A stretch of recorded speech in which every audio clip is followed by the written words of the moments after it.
Okay, good morning, folks. How are we all today? I hope we're all feeling well. Now, folks, once again, we're being privileged this morning with the presence of Kevin from Independence Live. And I thank him very much for tuning in. And Kevin, I have been a good boy. I have been on the channel quite a lot. In fact, Mr. E and I have been firing in super chats and all to help keep it afloat. So, folks, if you don't know who Kevin Gibney is, then let me inform you a wee bit about Kevin. Kevin's the first one of us people to go live as citizen journalist. But Kevin didn't just go live as an individual. Kevin set up a whole network, a whole channel, promoting other people's points of view as well. And of course, he covers music and sport and everything else on his channel as well. Fantastic setup that Kevin's created. And he is a gift to the movement.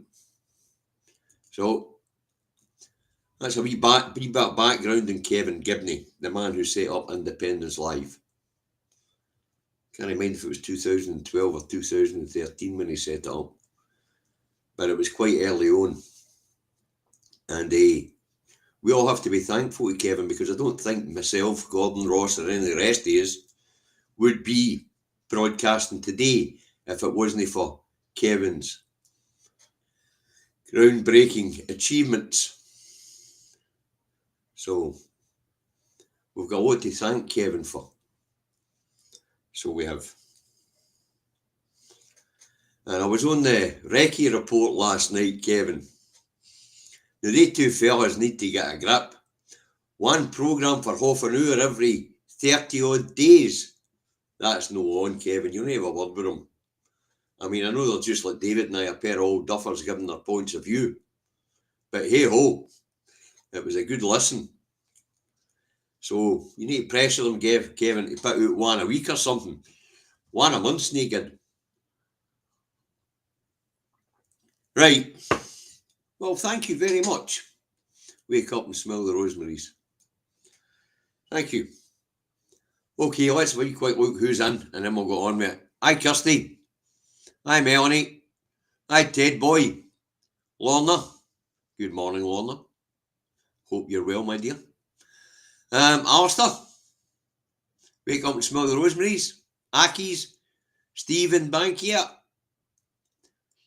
Ange. Kirsty. That's another Kirsty, by the way. Doug.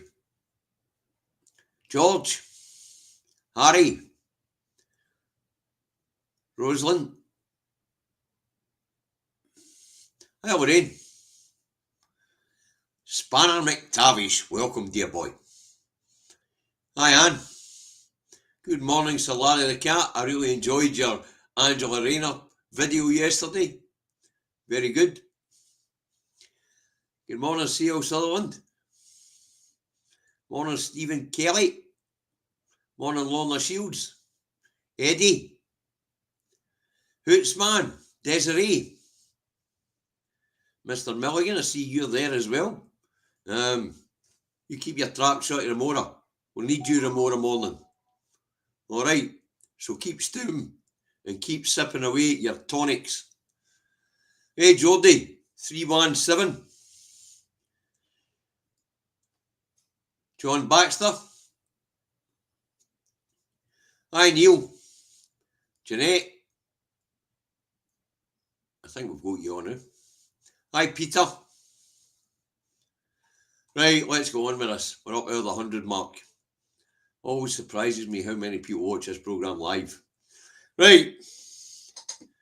First up this morning, it's Indy Truck Davy out the truck now at home in his office in Salisbury, North Lancashire on the 9th of the 9th, 2025, where it is a beautiful morning, sunny, 14 degrees.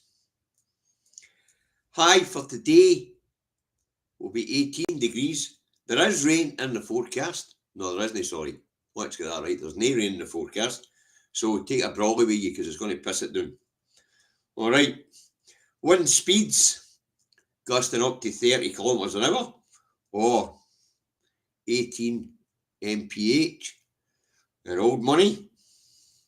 Humidity for Mr. Milligan is at 85%, and the polling count is low once again, and the main allergen is gas. So that's what it's like here in Salisbury, North Lanarkshire. If you want to know what it looks like where you are, look out your own bloody window. Right, first up this morning we've got the Rancid, meaning the Daily Record, and it has city leaders warning over new refuge rules disaster for asylum seekers and for us.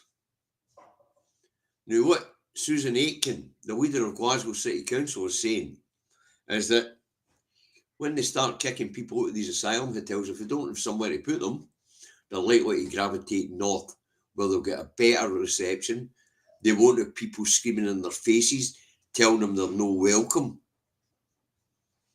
But it will be a strain on our own housing stock, which is in short supply, as we already know. Morning, Regal Wheat. Now, of course, Susan Aitken doesn't mean that these people are no welcome. What she means is it's going to be very hard to accommodate them. Very hard to accommodate them.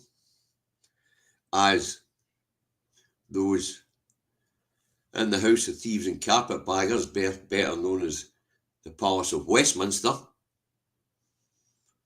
use their cruel tactics to try and deter others from coming, which ain't going to happen. The thing about the English is they rampage right across the fucking world. And now they're a wee bit upset that the people have followed them fucking home. Wow. Right. So that's our answer for us this morning. Susan Aitken's worried about being able to house the amount of asylum seekers who are likely to come north as the English try to force them into concentration camps. Right, next up we'll get the Times, we'll put that up. So let's get the Times up. You know the format by now. And here we go. The Times have visa threat to states not taking back migrants. And of course, folks, this is a nonsense story and a nonsense statement. Empty words. The UK needs trading partners. A lot of potential partners don't have returns deals with the UK. Westminster can't afford to threaten countries, stroke states, because they're two different things, that we don't have an extradition order with. They just can't afford to do that. The economy's in free fall. We've shut ourselves off of our biggest markets. Our so-called best mates in America are no fucking interested in what we've got to offer. So, Shabana Mahmood and her empty rhetoric means nothing. It's just pandering to the right. It's pandering to Farage. It's pandering to knuckle draggers. But that's no surprise. Because at this point in time, there is no talent down that road in Westminster. It seems like most of them, whether it be for all private schooling or public schooling, are as thick as fucking mince. Okay, let's move on. Next up, we have the Scotsman. What's the Scotsman got for us today? The Scotsman has Swinney flies to US in fresh push for lower whisky tariffs. First Minister to meet members of Congress and spirits industry.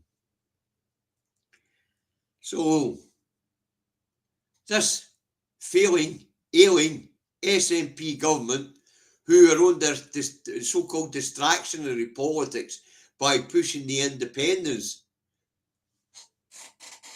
ticket, is getting on with a day job. That's what that headline tells us, folks. That headline tells us that John Swinney's getting on with a day job. He's off to America to represent a huge industry here in Scotland and to try and make trade between Scotland and America smoother. He's probably going to get into trouble for that. foreign policy and trade, international trade, is reserved. So no doubt when John gets back, he'll be getting his knuckle wrapped, and he'll be getting the Unionists in the Scottish Parliament screaming, "How dare you? How dare you represent Scotland as an individual nation on the international stage?" Do you know, I'll just tell them what I would tell them? Feck off. Right, okay, so that's the nonsense in the Scotsman this morning. Let's get short of that. And then we'll put up its sister paper, Unionist rag, the Herald.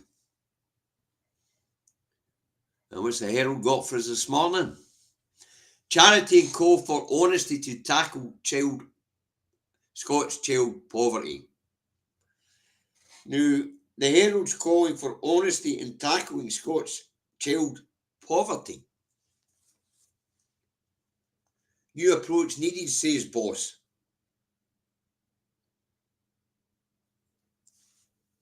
Now, this is the Aberlour Child Charities boss, Miss Kelly. And Susan Ann Kelly appears to think that business, government and the third sector should work closer on the issue. Now, well, Susan Ann Kelly, this is not a problem that the third sector can solve.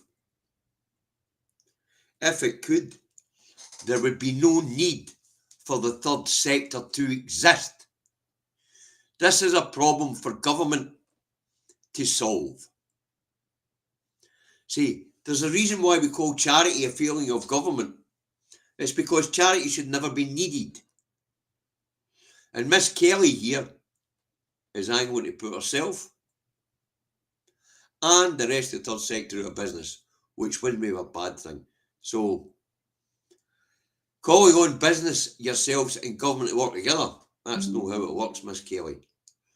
You, business, in the form of philanthropy, and government have been going at this problem for a very long time, and you don't seem to have found the answers. That's because you and the philanthropists are taking the responsibility and the need for government to act out of their hands. I don't think these people quite understand the symbiotic relationship they have with each other. If the third sector and philanthropists didn't exist, then government would need to act. But because they do exist, government does not need to act.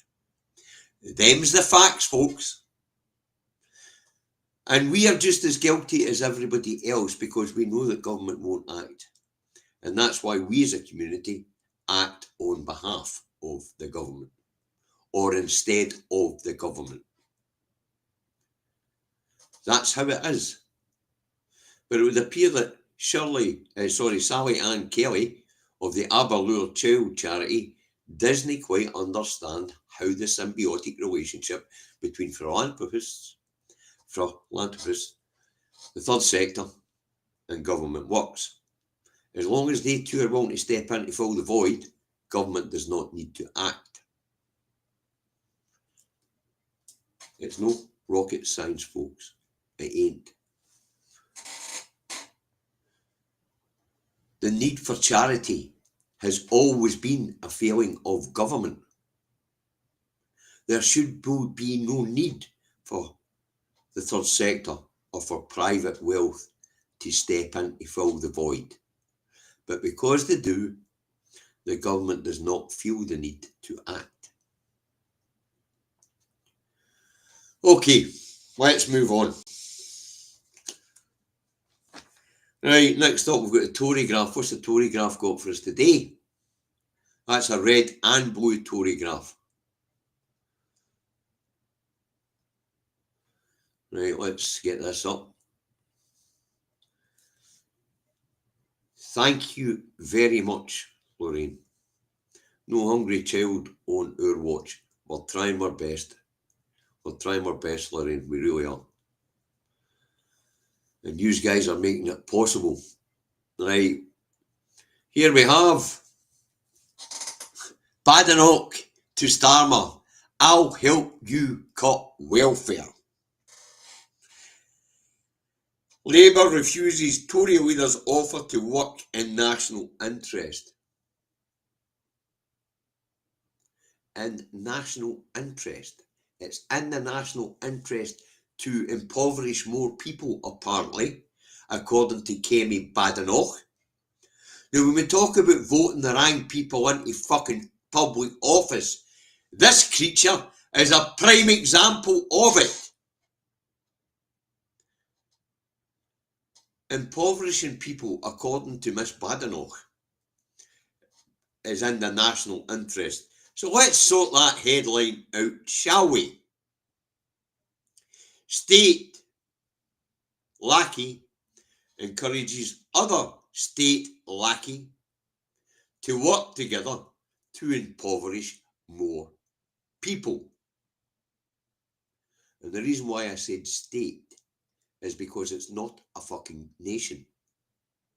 This is a misnomer that's been fucking around since 300 years ago.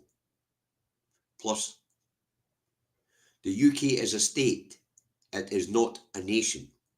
It is a state comprised of constituent parts, 3 of which are nations. One could argue 2 are nations. And 2 are other entities, a province and a principality. But let's get this through our heads, people. Every time they say our country when they're talking about the state, let's correct them. When you see a Westminster politician come to Scotland and talk about our country or the country, let's ask them, what fucking country are you speaking about? This is a state made up of constituent parts. Okay, let's get that nonsense down. A lot of fun in the papers today. Now, next up we have the eye. What's the eye got for us today?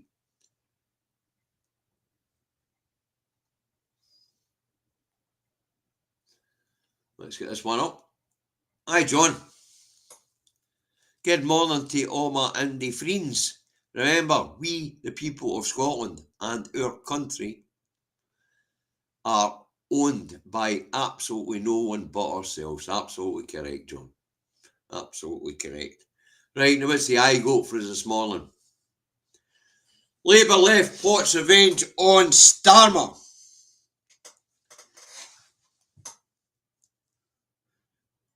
What that tells us is that the Labour left are just about to get their arse kicked right out the door.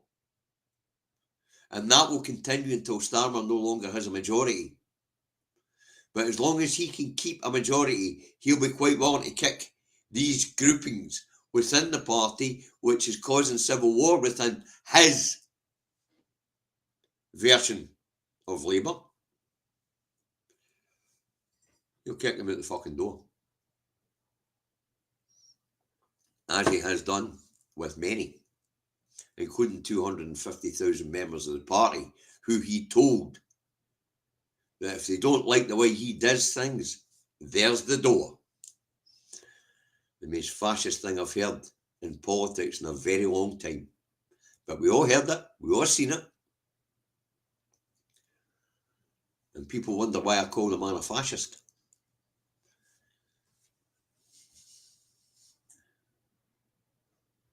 So let's get rid of the I. And after the I, we have the National, apparently. So let's look and see what the National's got for us today. The National has warning over terror arrest at Scots protest. Amnesty International says they may not have been justified under human rights law. Well, I have to say that I agree with Amnesty International. The right to gather, the right to protest, these are human rights. These are human rights. They're no gifts. The right to congregate together, the right to gather, the right to protest. These are the bedrocks of our society. And the mere fact that over the weekend throughout the UK last weekend, 900 people were arrested, 400 plus in London,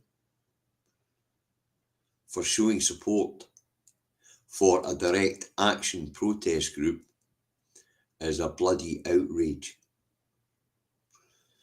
And as I spoke about yesterday afternoon, civil liberties are being stripped away from the people down that road. And as we watch the media bang on about getting rid of the Human Rights Act and the European Court and the European Convention on Human Rights, we sit aghast and agog at what the fuck is happening. These people are actually consenting for their rights to be stripped from them through mainstream media influence. It is absolutely outrageously funny to watch if it wasn't fucking tragic. But you do have to say, when you start charging for higher education, then you dumb down your population. And it's quite clear that the lack of intellectuals down that road means that there is nobody to guide the poor fuckers as they're being mugged by the far right and the mainstream media. Neil, it's always a pleasure to meet up with old friends, and of course it's a human right. Hey, Kirsty. Always squabbling at Westminster. Scotland does not need their petty politics and greed. Absolutely correct, Kirsty. We do not. Oh, what's the other headline? Cox and Lafferty among 1,400 figures from film industry backing boycott of Israel. I'm in. I dare say that Kevin's in. We know that David's in. And most of the other independent vloggers or independent media here in Scotland that I've seen are also in on boycotting Israel. And so is the Scottish Government, thankfully. Morning, Luke Andy. Hello, Maria. Maria. Right. Let's stop sharing that. And we'll move on to what's next on our plate. And what's next up this morning? We have The Guardian. Don't know why they sell this fucking rag in Scotland. So England stories.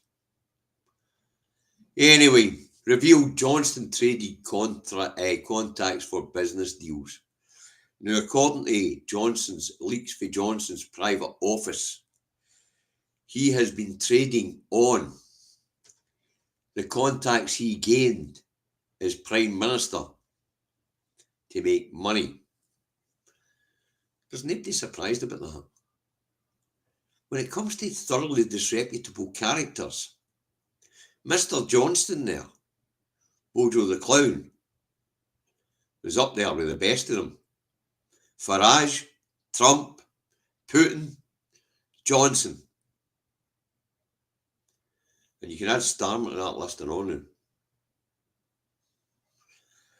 We all thought that Johnson was a liar. Fuck.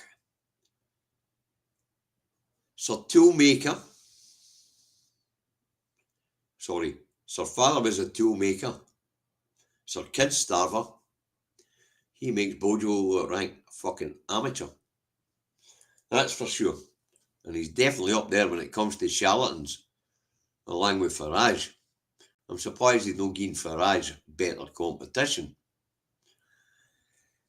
So, after The Guardian has revealed to us that Boris Johnson has been using the information that he gleaned while in public office to make money. They all do that.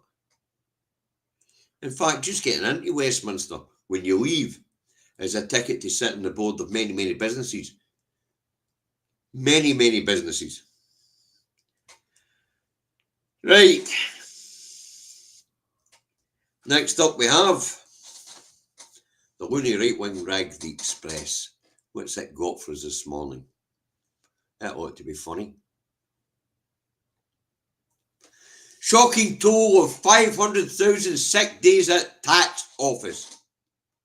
I thought we better have a wee look into that. So I had a wee look into it, folks. There are 66,000 people work for HMRC, and it works out at 7.5 days per year per head. You know something? That's about the average that the average big business actually budgets for. They expect employees to be off for between 5 and 7 days a year with petty illnesses, flus, colds, bugs, a lot of them that are picked up in the workplace actually, especially in these chicken farms and call centres, as we call them, chicken ranches, call centres. So shocking toll of 500,000 sick days at tax office is a nonsense headline. There are 66,000 employees, and that works out about 7.5 days ahead per year. That's about average for any big organisation. So the Express, as usual, is trying to sensationalise the normal. Poor attempt though, Express, as it only took me 3.5 minutes to find out how many employees that was and then enter into a calculator. Divide by 500,000. Poor attempt at outrage by the Daily Express.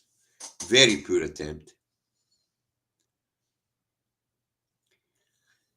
David, has the prescription of PA been put into Scots law yet? Can I seem to find info on it, or am I not looking rightly? Some funds for the food bank. Hey, Alistair, I'm not quite sure. I haven't looked myself. So I'll look into it and let you know if I find anything. Okay, I'll drop you a PM.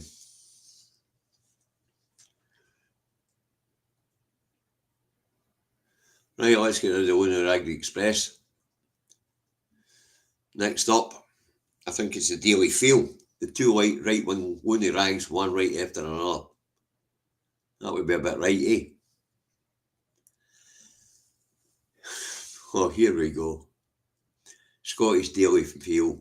Inside story of the Queen's year-long cancer battle and how Harry got a glacial reception at Balmoral. I guess Granny fell out with him and all. Anyway, Harry visits Windsor, yet no meeting with William.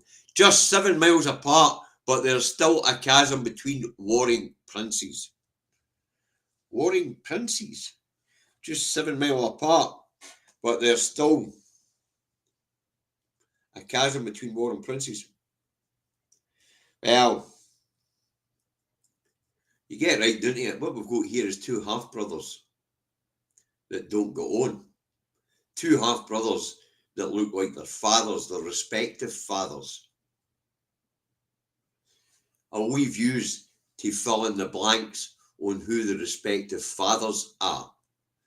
But what we really have is two people with totally different parentage, except for the mother, and totally different characters. No getting on. That's no unusual in full siblings, never mind half siblings. Ah well. So royal nonsense in the Fail today. I guess there was nothing to have a pop at Labour about. Right, let's get rid of the Fail. A bit factual today, eh? Next up, we have the Metro. This one, folks, is a linguistic fucking champion when it comes to gymnastics. But we'll break it down once we put it up. Let's have a look at what the Metro's got for us today. 135 million cocaine ship bust is tip of iceberg.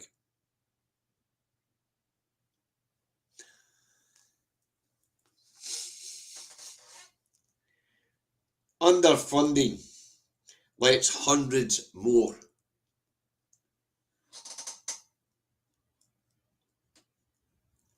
Lets hundreds more through, says drug crime fighter.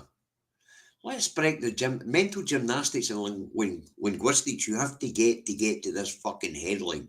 135 million cocaine ship with a pair of tits is no a ship, it's the tip of an iceberg. Isn't that interesting? So we've got a floating bust and it's no a ship, it's the tip of the iceberg. And apparently it cost 135 million to build a boat for cocaine in the shape of a pair of breasts, which represents the tip of an iceberg. Now, if you were an alien coming from outside this planet, and the first language you were to learn was English, because it's one of the most popular spoken languages on the planet, you would not be able to make sense of this headline. 135 million for a ship made of cocaine in the shape of a bust, which is actually the tip of an iceberg. Fucking brilliant. I love it. The mental gymnastics it took to get to that headline. Absolutely wonderful. But let's look at what it says under it. All right. Underfunding which hundreds more through, says drug crime fighter. Hundreds more what through? Illegal immigrants? Postcards for Spain? Brilliant stuff. When it comes to misuse of language and an incomprehensible use of language, the Metro is right up there. And I mean, it's right up there. You imagine you come through outer space, you've just learnt the language, and it's 130 million cocaine ship bust. You go, cocaine? Well, we understand that's a drug. Ship, we understand that's a vessel. Bust, we understand that to be a female chest. Tip of iceberg? Nah, sorry, the mind boggles. Absolutely boggles. Hey, somebody laughing at me calling William and Harry half brothers. Yeah. They say you can go take a guess on the parentage of each by yourself. But no, the Metro's use of language this morning is not just mind fucking boggling. It took a right genius to come up with that nonsense. That's for sure. Oh dear. That would give the Star a run for its money. So we've got 135 million ship in the shape of a bust. Oh, I wonder if that could be a bust of maybe a president. Or maybe a bust of me. Maybe it's no female chest. Maybe it's a statue. There you go. The use of language is fantastic. I love it. When I read that one, I just thought, a boat made of cocaine isn't a boat, it's a bloody iceberg.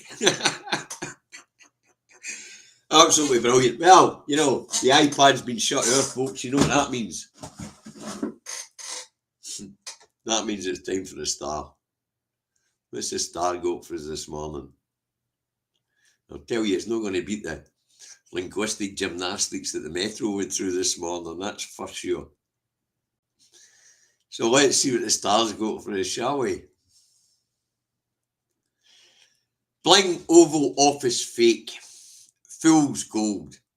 Now apparently all that tat and gold leaf that's allegedly in the Oval Office is actually for a cheap thrift store. So there's no gold there at all. It's just bling, according to the Star. But as everything else that Donald Trump does is fake, fraudulent, and to favour himself, I guess it's no surprise that he's billing the public purse for gold while buying cheap thrift store tat to fill up the White House. Brilliant stuff. Absolutely brilliant stuff. Well, folks, that's it for the day. Hopefully the other David will be joining me tomorrow morning and his voice is better. And then we can have him play the guy who's stunned the supermarket, perplexed by some of these headlines, like the one in the Metro. Oh no, you'd need to go on the bus to get that right off. That's a freebie. 135 million. Ship bust. No, never mind. Don't do that, David. But apparently, anyway, Donald Trump, his fault. The White House up with tat. Any surprise there? None for me. Right, folks. See you tomorrow morning. We will go through the nonsense in the press again. Now, remember, young Reagan Elite, I've ate into his programme by 6 minutes, so I better get off. Flip over to late Reagan Elite's channel for his morning show. Okay, bye for now, folks. And Kevin, thanks for dropping in. Always a pleasure to have a legend in the audience. Bye for now.